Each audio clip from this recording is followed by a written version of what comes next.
नमो अरिहन्ताणं नमो सिद्धाणं नमो आयर्याणं नमो उवज्जायाणं नमो लूयि सव्रसाहुण्यम् ऐसो पञ्चनमुक्कारो सव्वपावप्पणासनो मङ्गलाणं च सव्वेसिं पढमं हवै मङ्गलम्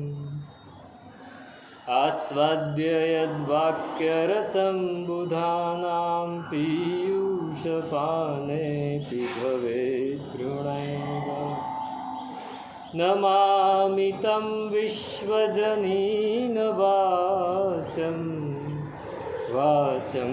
यमेन्द्रं जिनवर्धमानम्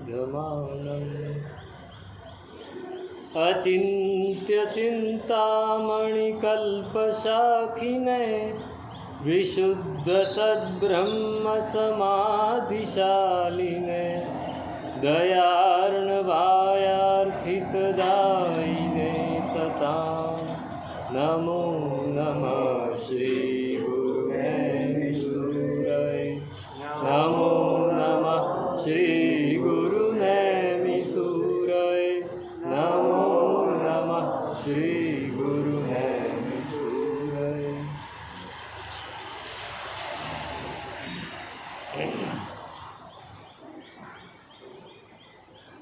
विकल्प विषयोत्तीर्ण स्वभावालम्बना सदा ज्ञानस्य परिपाकूय स शमः परिकीर्तितः। જ્ઞાનનું અષ્ટક કહે. હવે ઉપશમ ભાવ માટે સમાષ્ટક કહે છે. જ્ઞાનનો જે પરિપાક છે, જ્ઞાન એ જ્યારે પચે છે એ ત્યારે કઈ રીતે બહાર દેખાય છે એની વાત છે. જ્ઞાન જ્યાં સુધી પચતું નથી ને ત્યાં સુધી એ બહાર દેખાય તો જુદા રૂપે દેખાય છે. એ અહંકાર રૂપે દેખાય છે, એ ક્રોધ રૂપે દેખાય છે, એ ગર્વ રૂપે દેખાય છે, માન રૂપે દેખાય છે. પણ જ્યારે એનો પરિપાક થઈ જાય, જ્યારે અંદર પચી જાય છે જ્ઞાન, ત્યારે એ ઉપશમ ભાવ રૂપે પ્રગટ થાય છે. એની એ વાત છે કે વિકલ્પ વિષયોત્તીર્ણ સ્વભાવાલંબન સદા જ્ઞાનસ્ય પરિપાકોય સ શમઃ પરિકીર્તિત. જ્ઞાનથી શું થાય? જ્ઞાનસ્ય ફલમ વિરતિ. એ તો આપણને ખબર છે કે જ્ઞાનનું ફળ વિરતિ. વિરતિ એટલે અટકવું, પણ શેનાથી અટકવું? આપણે વિરતિને એક જ અર્થમાં લઈ ગયા કે હા સંયમ. વિરતિ એટલે સંયમ. સંયમ પણ બહુ જ મહત્ત્વનો શબ્દ છે, પણ આપણે એને એક અર્થમાં સીમિત કરી દીધો છે. સંસારના સુખોથી અટકવું એને સંયમ. 5 ઇન્દ્રિયના વિષયોથી અટકવું, 5 આશ્રવો, હિંસા, ક્રોધ, હિંસા, આપણે જૂઠું બોલવું, ચોરી કરવી, અબ્રહ્મ, પરિગ્રહ, આ બધાથી બચવું એ વિરતિ. પણ એના કરતાં પણ વધારેનો આગળનો અર્થ છે કષાયોથી અટકવું એ વિરતિ. કષાયોનો રાસ થવો એનું નામ છે સંયમ. સમજ, આપણે સમજ શબ્દ બોલીએ છીએ ને, જ્ઞાન એટલે શું? સમજ, સમજણ અથવા સમજ. એ સમજ શબ્દ આમ ફારસી શબ્દ છે. ફારસી એટલે ઉર્દુ શબ્દ છે. હા, ફારસી. સમજ, સમજ કર, સમજ કો સમજો, સમજ કો સમજના ભી એક સમજ હૈ. ના સમજ હૈ.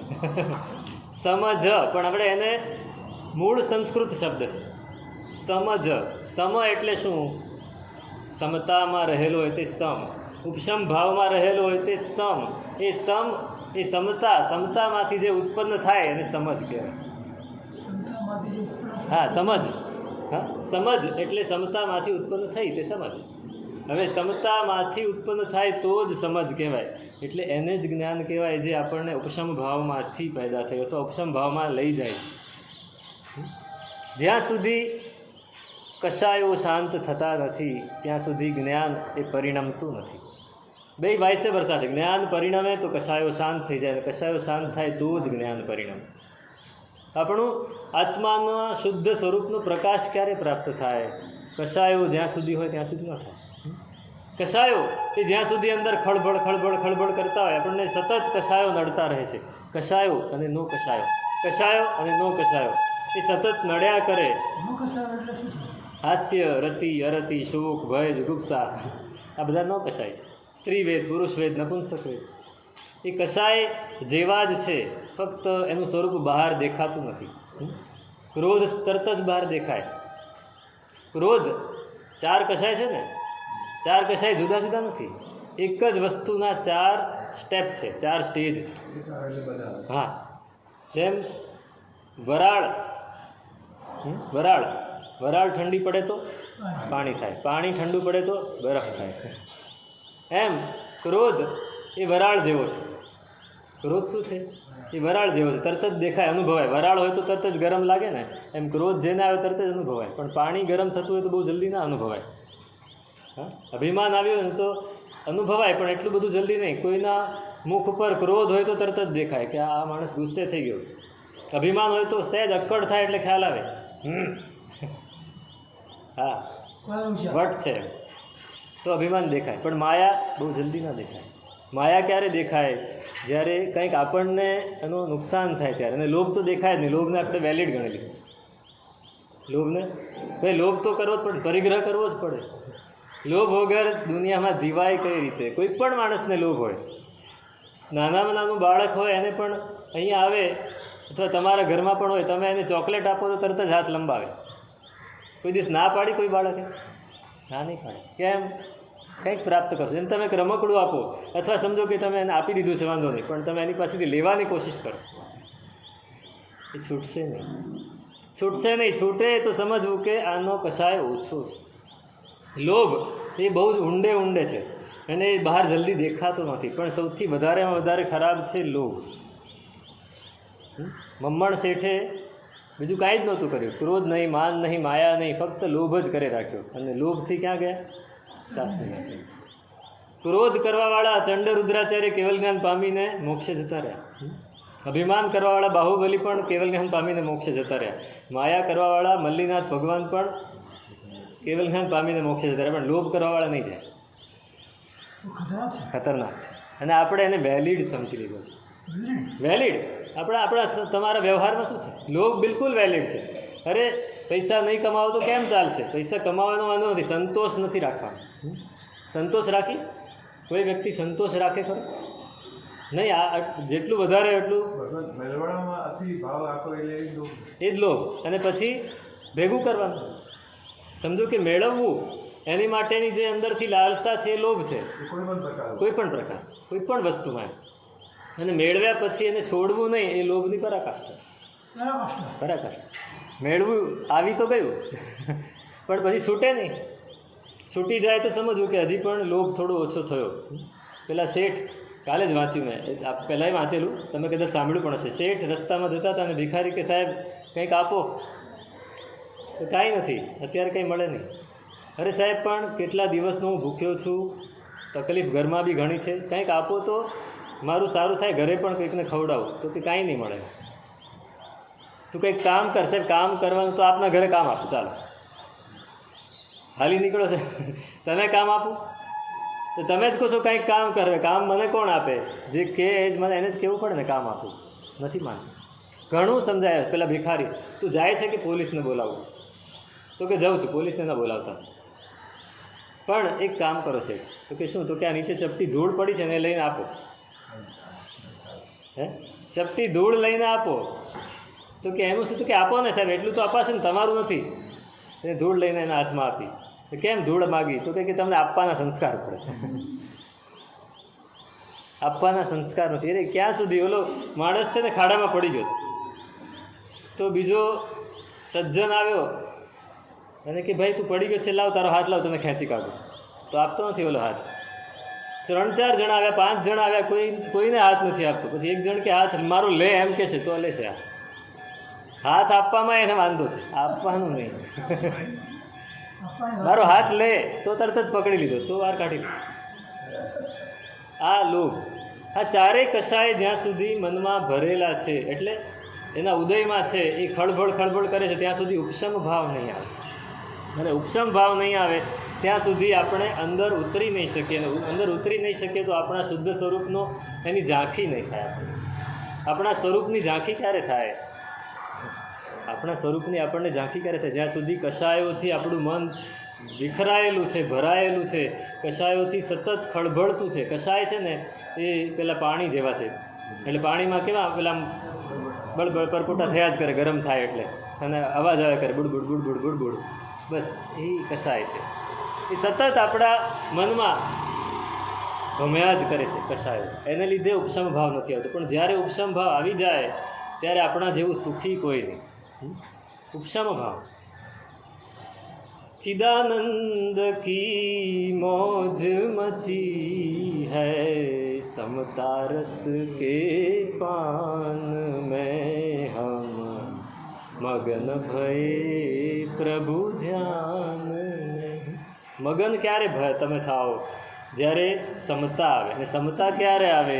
જ્યારે કશાયો શાંત થાય. તો અહીં એની વાત કરે છે. વિકલ્પો જ્યાં સુધી મનમાં હોય ત્યાં સુધી ઉપશમ ભાવ આવતો.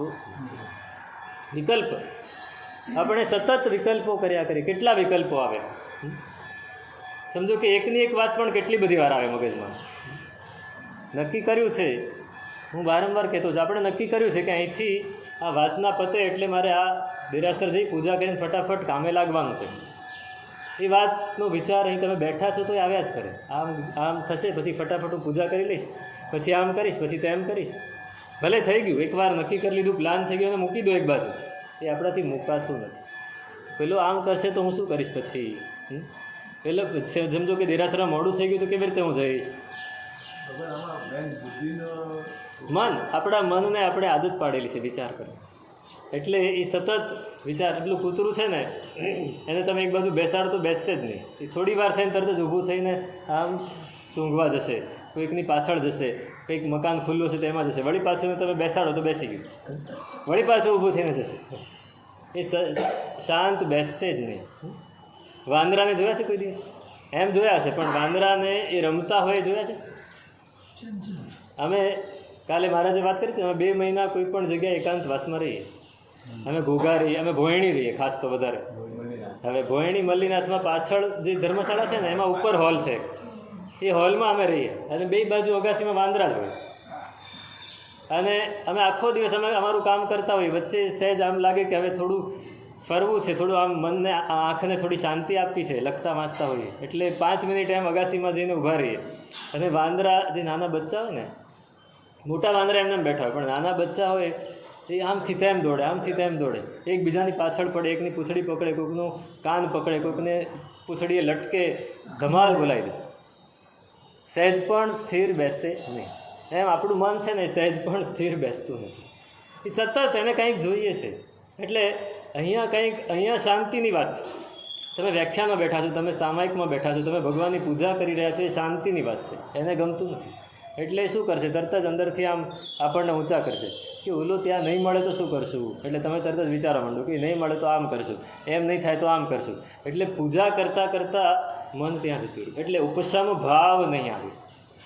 ઉપશમ ભાવ જ્યાં સુધી નહીં આવે, જબલગ ઉપશમ નાહી રતી, જ્યાં સુધી ઉપશમ ભાવમાં અંદર રસ નથી જાગ્યો ત્યાં સુધી આ સંસારમાં જ ભમવાનું છે.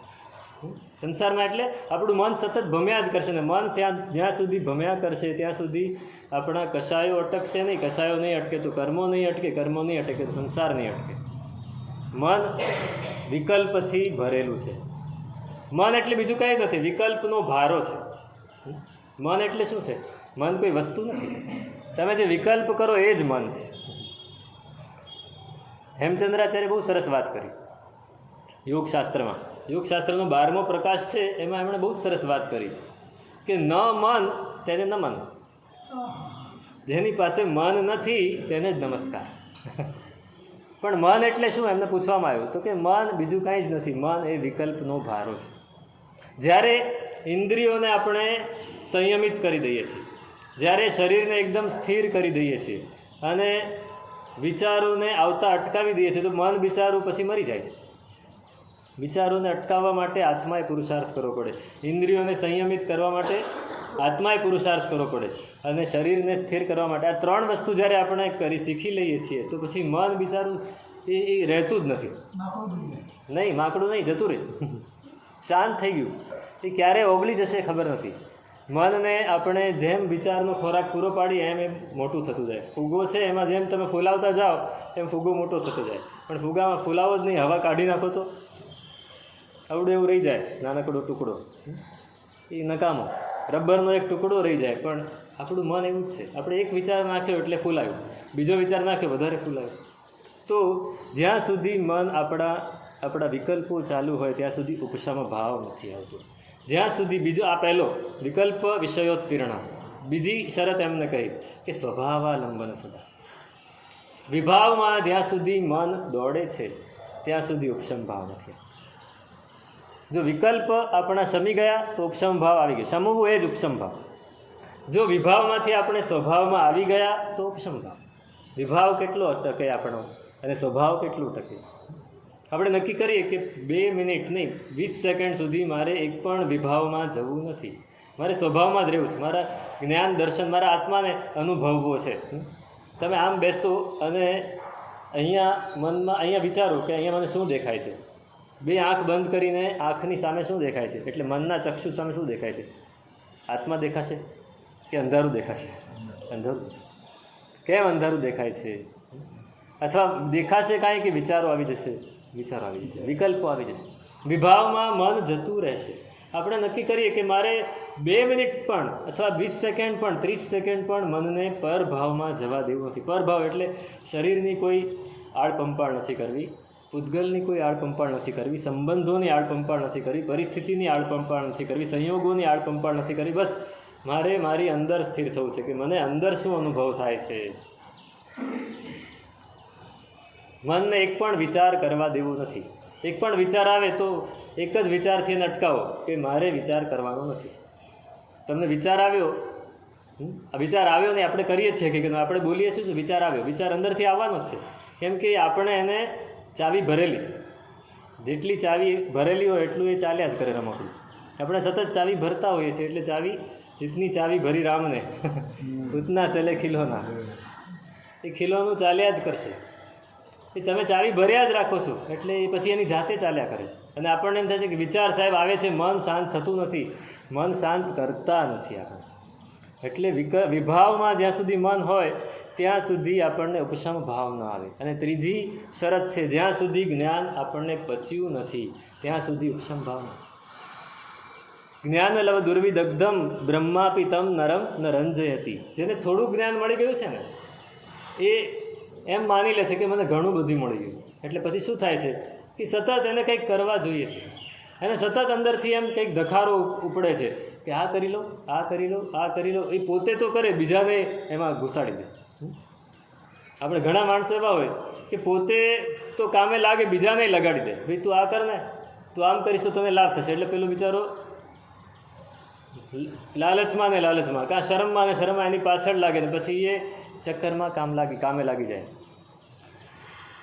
પેલા માણસો ફરતા ફરતા જંગલમાં નીકળ્યા છે ફરવા માટે કે કંઈક આપણને કંઈક ફરીએ તો કંઈક મળી જાય.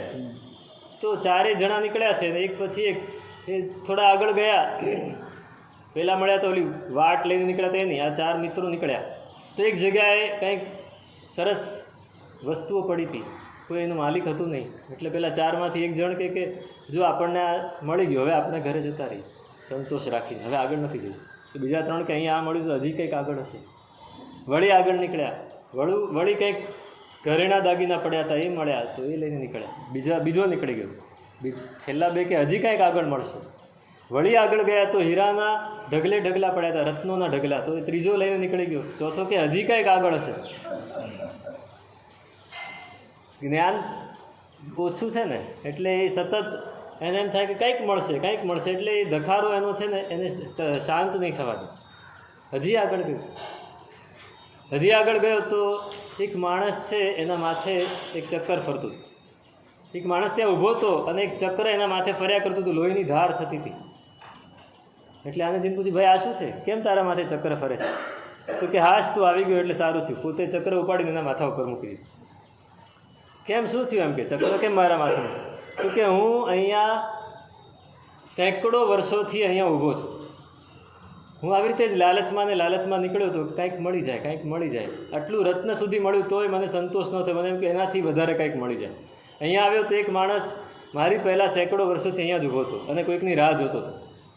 હવે તું આવી ગયો છે, હું તારી રાહ જોતો, તું આવી ગયો એટલે તારા માથે ચક્કર મૂકી દીધું. સતત કંઈક આપણને કરવા જોઈએ છે, કંઈક મેળવવું છે, કંઈક પામવું છે, એને લીધે એ જ્ઞાન પચતું નથી. જો જ્ઞાન પચી જાય ને તો સંતોષ થઈ જાય. અહીં કહે છે કે ગમે તેવી પરિસ્થિતિ હોય, ગમે તેવા વિષયો અને કષાયોના નિમિત્ત હોય, છતાં પણ મન જો સર્વથા શાંત રહે, સહેજ પણ આમ આઘું પાછું ન થાય, તો સમજવું કે જ્ઞાન પચી ગયું છે. જ્ઞાન તો જ પચે. જ્ઞાન એમને પચતું નથી. આપણને જ્ઞાન થઈ ગયું પણ એ તો માહિતી, અને માહિતીનો અતિરેક છે ને ઉભરો આવે, અને ઉભરો આવે એટલે પછી કોઈ પણ માણસને જો માહિતીનો ઉભરો આવે એટલે એકબીજાને કીધા કરે, ભાઈ જો આમ છે આમ કરાય, હા આવું ના કરાય, બરાબર. પેલો સમજી જાય, એ પણ કરવા માંડે, પણ બંનેમાંથી એકેની પાસે એનું પરિપાક નથી, પરિપક્વતા નથી, મેચ્યોરિટી નથી. મેચ્યોરિટી નથી એટલે શું થાય? મેચ્યોરિટી નથી એટલે શું થવાનું? સતત એ ભમ્યા જ કરશે. અને પછી જ્યારે પરિસ્થિતિ ખરાબ આવશે, કટોકટીની પરિસ્થિતિ આવશે, ત્યારે એ હારી જશે, એમાંથી બહાર નહીં નીકળી શકે. તમને દાખલો આપો વ્યવહારનો. આજની જનરેશન, આજના યુવાનો, આજની યુવતીઓ એ સ્કૂલમાં કોલેજમાં બહુ જ ભણતા થઈ ગયા. તમે લોકો ભણ્યા કેટલું? 8મું 10મું 12મું, એથી વધારે કોઈ નહીં. 10મું ભણ્યા, 10મું ફેલ, અને સીધા બાપાએ દુકાને બેસાડી દીધા. ભાઈ આ દુકાને બેસીને તું અત્યારે ધંધો શીખી લે, પછી આપણી દુકાને આવજો. તમને શીખવાડવા માટે ક્યાં બેસાડતા? બીજાની દુકાને. તમે શીખી ગયા પછી આ દુકાને અથવા તમારો નવો ધંધો શરૂ કરો, બરાબર. એટલે પહેલેથી તમારા માથે જવાબદારી નાખી. હવે તમે તમારા સંતાનોની ઉપર કોઈ જવાબદારી નથી નાખતા. એને ભણવું છે ને એને ભણવા દો, એને જે જોઈએ છે એને આપો, એને 5 જોઈતા તો તમે 25 આપો. એને મોબાઈલ, મારે મોબાઈલ માટે આટલા પૈસા, તારે લઈ જા દીકરા, તારે ભણવા માટે જોઈએ છે ને લઈ જા, એમ તમે આપી જ રાખ્યું છે. એને ખબર નથી કે આ બધું કેવી રીતે આવે છે.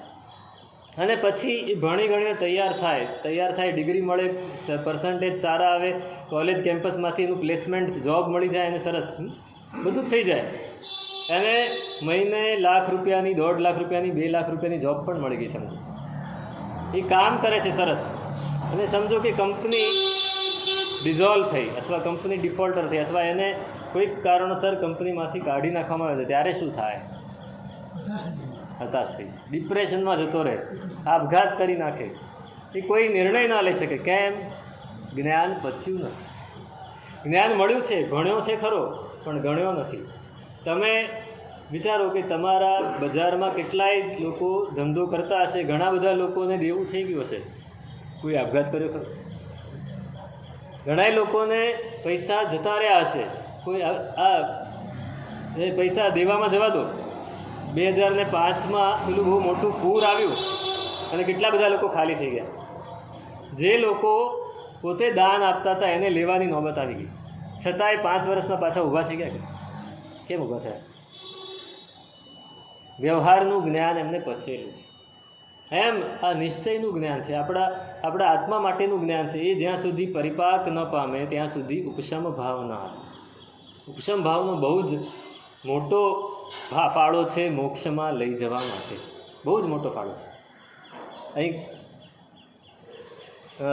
આપણે ભગવાનની કોઈ પણ સ્તુતિ કરીએ એમાં સૌથી પહેલી વાત શું આવે? ઉપશમ ભાવ. પરમાત્માનું મુખ કેવું છે? પ્રશમ રસ નિમગ્નમ દૃષ્ટિયુગ્મમ પ્રસન્નમ.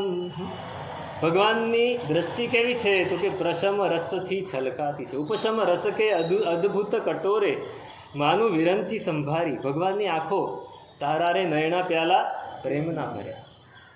ઉપશમ રસથી ભરેલા પરમાત્માના નયન, અને એની સામે આપણે ઊભા રહીએ અને આપણે ઉપશમ ભાવની આપણને છાંટ પણ ન મળે, એનો શું અર્થ? પ્રશમ રતિ નામનું પ્રકરણ છે, ઉમા સ્વાતિજી ભગવંતે રચેલું છે. હવે એની અંદર એ સતત આની જ વાત કરે છે કે ઉપશમ ભાવ એટલે શું? તો કે માધ્યસ્થમ વૈરાગ્યમ વિરાગતા શાંતિરૂપ શમઃ પ્રશમ દોષક્ષય કષાય વિજયશ્ચ વૈરાગ્ય પર્યાય. ઉપશમ ભાવ એટલે વૈરાગ્ય. ઉપશમ ભાવ એટલે શું? વૈરાગ્ય. આપણે વૈરાગ્યને, મેં હમણાં કહ્યું, વિરતિને આપણે એક જ અર્થમાં લઈ ગયા. વૈરાગ્યને, ભાઈ સાહેબ એને વૈરાગ્ય ઘણો બધો છે. શું વૈરાગ્ય છે? શું વૈરાગ્ય? વૈરાગ્ય એટલે શું? અને સંસારમાં નથી ગમતું, સંસારમાં નથી ગમતું, પણ અંદર જે સંસાર લઈને ફરે છે એનું શું? અંદરનો સંસાર પણ જ્યારે નીકળે ત્યારે વૈરાગ્ય, વિરાગતા, એક પણ ઈચ્છા જ્યારે આપણી ઈચ્છા, વૈરાગ્યનું સૌથી મોટામાં મોટું લક્ષણ કયું? મુખ્ય લક્ષણ તો કે આપણી ઈચ્છા જ્યારે ગૌણ થઈ જાય અને પરમાત્માની આજ્ઞા જ્યારે મુખ્ય થઈ જાય તો એ વૈરાગ્ય. આપણી ઈચ્છા ગૌણ થઈ ગઈ, આપણી ઈચ્છાને આપણે દફનાવી દીધી અને પરમાત્માની આજ્ઞા એટલે જેની આજ્ઞામાં આપણે રહ્યા છીએ, ગુરુ પણ પરમાત્મા સ્વરૂપ જ છે, એમની આજ્ઞા જ્યારે મુખ્ય થઈ ગઈ તો સમજવું કે આપણામાં વૈરાગ્ય છે. એ જ ઉપશમ ભાવ. ઉપશમ ભાવ બીજું કાંઈ જ નથી, વૈરાગ્ય. મને સંસારના કોઈ સુખો પ્રત્યે રાગ નથી, બરાબર? મને ઇન્દ્રિયોના કોઈ વિષયો મને આકર્ષી શકતા નથી, એટલે લોકો એમ માને છે કે આને વૈરાગ્ય છે. પણ ગુરુ ભગવાન કહે છે કે ભાઈ આજે તારે ઉપવાસ નથી કરવાનો, અને હું કહું ના મારે તો આજે ઉપવાસ જ કરવો છે, તો એ વૈરાગ્ય નથી. એ વૈરાગ્ય નથી. એ શું છે? એ તો મારી ઈચ્છા ઉપરનો રાગ છે. અને જ્યાં સુધી અંદર ઈચ્છા ઉપરનો રાગ, મારા મન ઉપરનો રાગ જ્યાં સુધી હું નથી છોડતો ત્યાં સુધી વૈરાગ્ય કેવો? આ તો મેં બહુ જ જાડો દાખલો આપ્યો, બહુ જ સ્થૂલ દાખલો આપ્યો, સૂક્ષ્મમાં સૂક્ષ્મ દાખલો પણ ગણીએ કે હું ઈચ્છું ત્યારે હું ગોચરી જઈ આવું, હું ઈચ્છું ત્યારે હું કંઈક કામ કરી લઉં, પણ હું ઈચ્છતો નથી અને ગુરુ ભગવંતની આજ્ઞા પ્રમાણે હું વર્તતો નથી. ગુરુ ભગવંત હોય કે ના હોય, ગુરુ ભગવંત સમજો કે હું અહીંયા છું, મારા ગુરુ ભગવંત ખંભાત બિરાજમાન છે, પણ ગુરુ મહારાજની પાસે હું જે રીતે રહેતો હોઉં એ રીતે જ હું અહીંયા રહું તો સમજવું કે વૈરાગ્ય છે. નહીંતર શું થાય? ગુરુ ભગવાન ત્યાં બેઠા છે, હું એમની સાથે રહેતો હોઉં ત્યારે હું એકદમ એટેન્શનમાં હોય, ત્યારે હું એકદમ ડિસિપ્લિનમાં હોઉં, અને ગુરુ ભગવાન ન હોય ત્યારે હું મારી રીતે જીવતો. ભાઈ હવે કોણ પૂછવાવાળું છે? હવે કોણ કહેવાવાળું છે? જે કરવું એ કરો. નાનામાં નાની વાત પણ વૈરાગ્ય થવા દે નહીં. બહાર એમ લાગે કે હો વૈરાગ્ય વારીધી છે, આ તો વૈરાગ્ય ચૂડામણી છે. હું મારી માટે એવા શબ્દો વાપરતો હોઉં, પણ વૈરાગ્ય જો મારી ઈચ્છાને પોષ્યા કરું, મારા અંદરના મનના વિકલ્પોને જ હું રસ્તો આપ્યા જ કરું, તો વૈરાગ્ય નથી. માધ્યસ્થ્યમ વૈરાગ્યમ વિરાગતા શાંતિ ઉપશમ પ્રશમ દોષક્ષય કષાય વિજય, આ બધાય ઉપશમ ભાવના પર્યાયો છે. ક્ષમા શું છે? ઉપશમ ભાવ. જ્યારે આપણે ઠંડા પડીએ, ક્ષમા ખબર છે ને? ક્ષમા કેટલા પ્રકારની છે? 5 પ્રકારની છે. ક્ષમા એ 5 પ્રકારની છે. આપણે 5 રીતે ક્ષમા કરતા હોઈએ. ઉપકાર ક્ષમા, કોઈ માણસે મારી પર ઉપકાર કર્યો છે અને હું એ કંઈક મારું ખરાબ કરે તો એને જવા દો, ભાઈ એને મારી પર ક્યારેક તો ઉપકાર કર્યો છે, જવા દો, આપણે એને કંઈ કરવું નથી. ઉપકાર ક્ષમા. અપકાર ક્ષમા, કોઈક દાદો છે, કોઈક ગુંડા જેવો માણસ છે અને એ આવીને આપણને પકડે છે, આને કંઈ કરાય નહીં, નહીંતર આપણું આવી બનશે. અપકાર ક્ષમા, એ અપકારને લીધે ક્ષમા કરી. ત્રીજી છે વિપાક ક્ષમા. ત્રીજી કઈ છે? વિપાક. કર્મનો આ ઉપકાર જવા દો, પણ હું જો આમ કરીશ તો મને કર્મ બંધાશે, ને કર્મનો વિપાક બહુ ખોટો છે. આ થોડો રસ્તો સારો છે.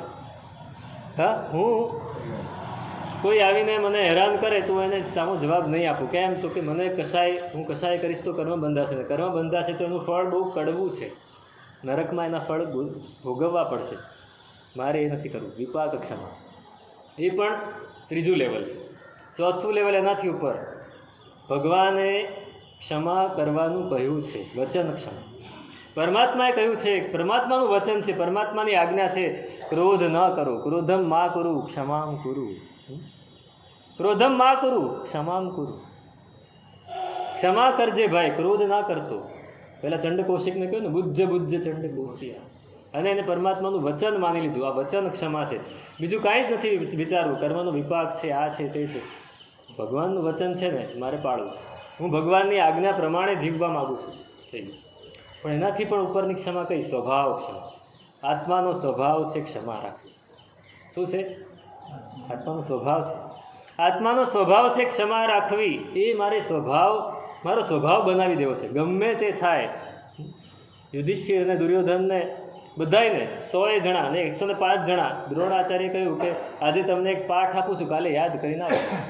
ક્રોધમ મા કુરુ ક્ષમામ કુરુ, ક્રોધ નહીં કરતો ક્ષમા કરજે. બીજે દિવસે બધા આવ્યા, પૂછ્યું પેલા દુર્યોધનને, બોલ, તો કે ક્રોધમ મા કુરુ ક્ષમામ કુરુ. દુશાસનને પૂછ્યું તો એ પણ બોલી ગયો. ભીમને પૂછ્યું, નકુલને પૂછ્યું, સહદેવને પૂછ્યું, વિકર્ણને પૂછ્યું, બધાને પૂછી લીધું. 104 જણા. યુધિષ્ઠિરનો વારો છેલ્લો, એને પૂછ્યું, બોલ કાલનો પાઠ. તો કે સાહેબ નથી આવડતો. આટલું નથી આવડ્યું તને? જા કાલે પાકું કરી લાવજે. સારું સાહેબ. બીજે દિવસે આવ્યો કે નથી આવડતું. ત્રીજે દિવસે તો કે નથી આવડતું. ગુરુને ગુસ્સો આવે, એક ઠોકી દીધી. સાહેબ આવડી ગયું. સોટી વાગે ચમચમ અને ગમ ગમ. દ્રોણાચાર્ય કે કેમ પડી એટલે આવડી? ના, પડી એટલે નહીં સાહેબ, પડી એટલે મને ગુસ્સો ન આવ્યો એટલે આવડી. હું એને પ્રેક્ટિકલમાં લઈ આવ્યો. પ્રેક્ટિકલમાં ના આવડે ને ખાલી પાઠ આવડી જાય એનો શું અર્થ? ક્ષમા, મૃદુતા, રુજુતા, 10 વિધ જે યતિ ધર્મ છે ને એ ઉપશમ ભાવ છે. 10 વિધ યતિ ધર્મ. કોઈ વ્યક્તિ આપણી પાસે, તમે બસમાં કે ટ્રેનમાં જતા હોય ને કોઈ વ્યક્તિ પાસે આવીને બેસે તો ગમે કે ના ગમે? ગમે કે ના ગમે? કોઈ એકદમ આમ એટિકેટ વાળો હોય, સારા કપડાં પહેરેલા હોય તો ગમે. અને કોઈ ગમે તેવું ગામડિયું આવીને ગામડિયું આવી ગયો તો મૈત્રી ભાવ ક્યાં રહ્યો? ગમાડવું પડે. એની જગ્યા છે, ભલે બેઠો, પણ મનમાં શું થાય? હા, આ જલ્દી જાય તો સારું, અથવા મને બીજી જગ્યા મળે તો સારું. બીજી જગ્યા ખાલી થાય તો ત્યાં બેસી જાય. તો મૈત્રી ભાવ ક્યાં રહ્યો? ઉપશમ ભાવ ક્યાં રહ્યો? આપણી પાસે કોઈ આવ્યું અને આપણને અંદરથી સારું લાગે, કોઈ પણ આવે સારું લાગે એટલે આ જીવ છે, આ આત્મા છે, આ બીજી બધી બહારની વાત જવા દો, આ શુદ્ધ આત્મ સ્વરૂપ છે અને શુદ્ધ આત્મ સ્વરૂપનો સંયોગ મને થયો છે, આ મૈત્રી ભાવ છે. આ મૈત્રી ભાવ જો અંદર આપણને જાગે તો સમજવું કે ઉપશમ ભાવ છે. કોઈક સારું કામ કરતું હોય તો અંદરથી આનંદ થાય કે ઈર્ષ્યા આવે? આપણું નજીકનું હોય તો આપણને આનંદ થાય, અથવા નજીકનું હોય તો વધારે દુઃખ થાય. આ ખાટી ગયો ને હું રહી ગયો, આ ફાવી ગયો ને હું રહી ગયો. કોઈકને કંઈક મળ્યું, સારી વસ્તુ મળી, સારી પોસ્ટ મળી તો આનંદ થાય કે ઈર્ષ્યા આવે? તો પ્રમોદ ભાવના ક્યાં રહી? 4 ભાવના છે ને એ પણ ઉપશમ ભાવનું જ સ્વરૂપ છે. મૈત્રી ભાવ, પ્રમોદ ભાવ. કોઈ કંઈક ખોટું કરતું હોય અથવા કોઈક દુઃખી હોય એના પ્રત્યે કરુણા જાગે કે હશે એના કર્મે ભોગવે છે ને આપણે શું લેવાનું? હા, એના કર્મ એને ભારી, એમ આપણે નક્કી કરી લઈએ. એટલે આપણને અંદરથી દુઃખ થાય. કોઈનું દુઃખ જોઈને ગુણથી ભરેલા ગુણીજન દેખી હૈયું મારું નૃત્ય કરે, એ સંતોના ચરણ કમલમાં મુજ જીવનનું અર્ઘ્ય રહે. પછી નહીં, હજી એક લીટી થઈ ગઈ વચ્ચે. માર્ગ ભૂલેલા જીવન પથિકને માર્ગ ચિંધવા ઊભું. નહીં, એ તો ચોથું થયું. ત્રીજી વાત. હા, દીન દુઃખીને, દીન ક્રૂર અને ધર્મ વિહોણા દેખી દિલમાં દર્દ રહે, કરુણા ભીની આંખોમાંથી અશ્રુનો શુભ સ્ત્રોત. દીન ક્રૂર અને ધર્મ વિહોણા. કોઈ દીન દુઃખી જોયો, રસ્તામાં જોયો અને આપણને દુઃખ થાય, અંદરથી કરુણા જાગે કે આ ઈદ લાગનો છે, કેટલા ખોટા કામ કર્યા છે એટલે આ થયું નહીં. બિચારો દુઃખી થઈ ગયો છે, કર્મનો એનો વિપાક કેવો છે કે દુઃખી થઈ ગયો, કરુણા જાગે. અરે ધર્મહીન જોઈને, ધર્મહીન લોકોને જોઈને પણ આપણને કરુણા જાગવી જોઈએ કે આ ધર્મ નથી કરતો, શું થશે આનું, એને હું સમજાવું. ન સમજે તો મધ્યસ્થ ભાવ છે. માર્ગ ભૂલેલા જીવન પથિકને માર્ગ ચિંધવા ઊભો રહો, કરે ઉપેક્ષા એ માર્ગની તો એ ક્ષમભાવ. શબ્દ પાછો ત્યાં એ જ આવે. હા, આ કોને બનાવ્યું છે ખબર છે? મૈત્રી ચિત્રભાન. ચિત્રભાન હમણાં જ ગુજરી ગયા, 100 વર્ષની ઉંમર. હા, અને 100 વર્ષમાં એમણે સમજો આપણને શું દેખાય? દીક્ષા છોડી દીધી. એમને દીક્ષા છોડી દીધી. એ દીક્ષામાં હતા ને, એ ચૈત્ર સુદ 13ના દિવસે ચોપાટી ઉપર પ્રવચન આપે. કેટલા લોકો સાંભળવા ઉપસ્થિત થાય ખબર છે? 1 લાખ. 1 લાખ માણસો ચોપાટીમાં એનું પ્રવચન સાંભળવા ઉપસ્થિત થાય. ચૈત્ર સુદ 13. એવી એમની શક્તિ. અને છતાં એમના કર્મનો ઉદય થયો, દીક્ષા છોડી, જે થયું, પણ એમણે પોતાના જીવનમાં નહીં તો એ 7 થી 8 લાખ લોકોને જૈન બનાવે, જીવદયા પડાવીને જૈન બનાવી જૈન બનાવી.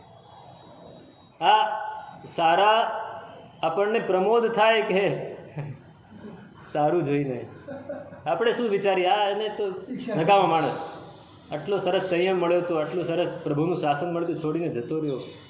નહીં, ઘણા કાર્યો કર્યા, ઘણા કાર્યો કર્યા અને બહુ જ સ્વસ્થ રીતે પૂરેપૂરી સમાધિથી એ ગુજરી ગયા, મરણ પામ્યા. તો આ ઉપશમ ભાવ છે.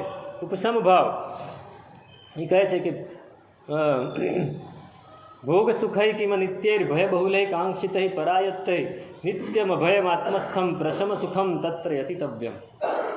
સુખ, સુખ કયું સારું? ભોગનું સુખ સારું, ઇન્દ્રિયનું સુખ સારું, પરિસ્થિતિઓનું સુખ સારું, રૂપિયા પૈસા પરિગ્રહનું સુખ સારું? તો કે ના, એ બધું જ અનિત્ય છે. ભોગ સુખૈ કિમ અનિત્ય, એ અનિત્ય છે. એનાથી શું? ભય બહુલૈ, એનાથી સતત ભય રહે છે. આ જતું તો નહીં રહે ને, આ જતું તો નહીં રહે ને, આનાથી કંઈક તકલીફ તો નહીં પડે ને. ખાવાનું બહુ જ ભાવી ગયું પણ ઘરવાળા અટકાવે, બહુ ન ખાતા, પાછા પેટમાં દુખશે. બહુ ખાશો તો રોગ થશે. ભય બહુલૈ કાંક્ષિતૈ, તરત જ ઈચ્છા થાય. એક મળ્યું ત્યાં બીજાની ઈચ્છા થાય, બીજા મળ્યું, બીજું મળ્યું. પેલા છોકરા, નાના બાળકોને અત્યારે તમે ઘરમાં આવી આદત પાડી છે કે પેલા પડીકા તૈયાર આવે વેફરના કે પાઉચ, એ તમે એને આપી દો. હવે એક ખાય પછી એને સંતોષ થાય ખરો? બીજું લે, બીજું માગે, બીજું આપો તો ત્રીજું માગે, ત્રીજું આપો તો ચોથું માગે. એને સંતોષ જ ન થાય. એ લોકો એવા રસાયણ અંદર નાખ્યા છે કે એને કોઈ દિવસ તૃપ્તિ ન થાય. આપણા મગજમાં એક સેન્ટર એવું છે, હાઇપોથેલામસ કહેવાય. એ હાઇપોથેલામસ એ તૃપ્તિનું સેન્ટર છે. એટલે આપણે સમજો કે તમે રોજ 4 રોટલી ખાતા હો, તમે 4 ખાઓ ને ચાર ખાઓ એટલે તરત જ મગજ આપણને સંદેશો આપી દે કે ભાઈ પેટ ભરાઈ ગયું, હવે આગળ નથી ખાવાનું, ધરાઈ ગયો હું. આ મગજ સંદેશો આપે. સમજો કે કોઈક દિવસ તમને બહુ ભૂખ લાગી છે, સંદેશો મગજ આપતો નથી એટલે તમે 2 રોટલી વધારે ખાઈ લો છો. પછી તો મગજ કે બસ હવે નહીં. પણ જ્યારે આ વેફર ને એવું બધું ખાય ને તો મગજ સંદેશો આપી જ ન શકે, કેમ કે પેલું રસાયણ છે એ હાઇપોથેલામસને નિષ્ક્રિય કરી દે. એ હાઇપોથેલામસને નિષ્ક્રિય કરી દે એટલે ગમે એટલું ખાય ને તો પણ એને એ સંદેશો પહોંચે જ નહીં. એટલે પછી એનું શરીર વધ્યા કરે, ઓબેસિટી, ચરબી વધ્યા કરે અને સંતોષ ન થાય. એટલે હંમેશા એની ઈચ્છા જ રહ્યા કરે. એક ખાધું હજી મળે તો સારું, એ બીજું ખાધું તો હજી મળે તો સારું. આજના ફાસ્ટ ફૂડમાં આ કેમિકલ હોય છે. તો કાંક્ષિતૈ પરાયત્તૈ, પરાધીન છે. ભોગના સુખો, ઇન્દ્રિયના સુખો એ પરાધીન છે. કોઈ હોય તો જ મળે. વસ્તુ, વ્યક્તિ, પરિસ્થિતિ એની અપેક્ષા રાખે છે, એને પરતંત્ર છે. નિત્યમ અભયમ આત્મસ્થમ, અભય સુખ કયું? અભયને આપે એવું સુખ કયું? તો કે પ્રશમ સુખ. હા, પ્રશમ સુખ. જ્યારે પ્રશમ ભાવનું સુખ અંદર ઉત્પન્ન થાય, જ્યારે આપણો આત્મા શાંત થઈ જાય, કોઈ ઈચ્છા નથી, હવે તો કોઈ ઈચ્છા ન થાય એવી જ એક ઈચ્છા રહે.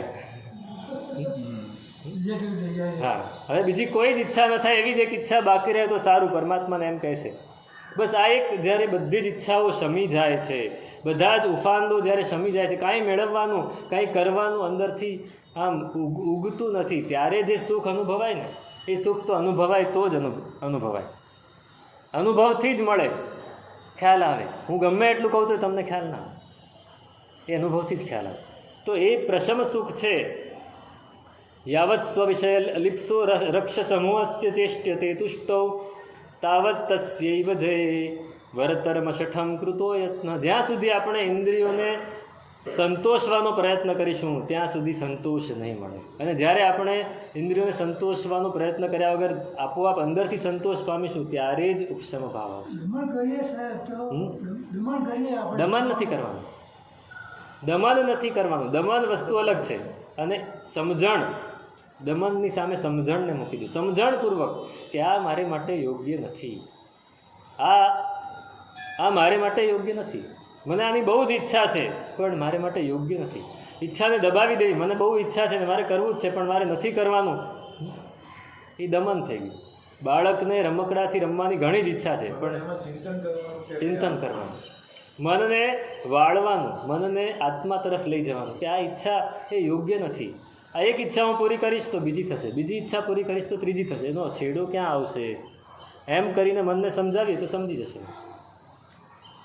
મન વારંવાર સમજાવો ને વારંવાર જશે, વારંવાર પાછું લાવવું પડશે. તમે મનને કેળવવું પડશે, મનને કેળવવું પડશે. મેં હમણાં જ દાખલો આપ્યો, કૂતરું છે વારંવાર જશે.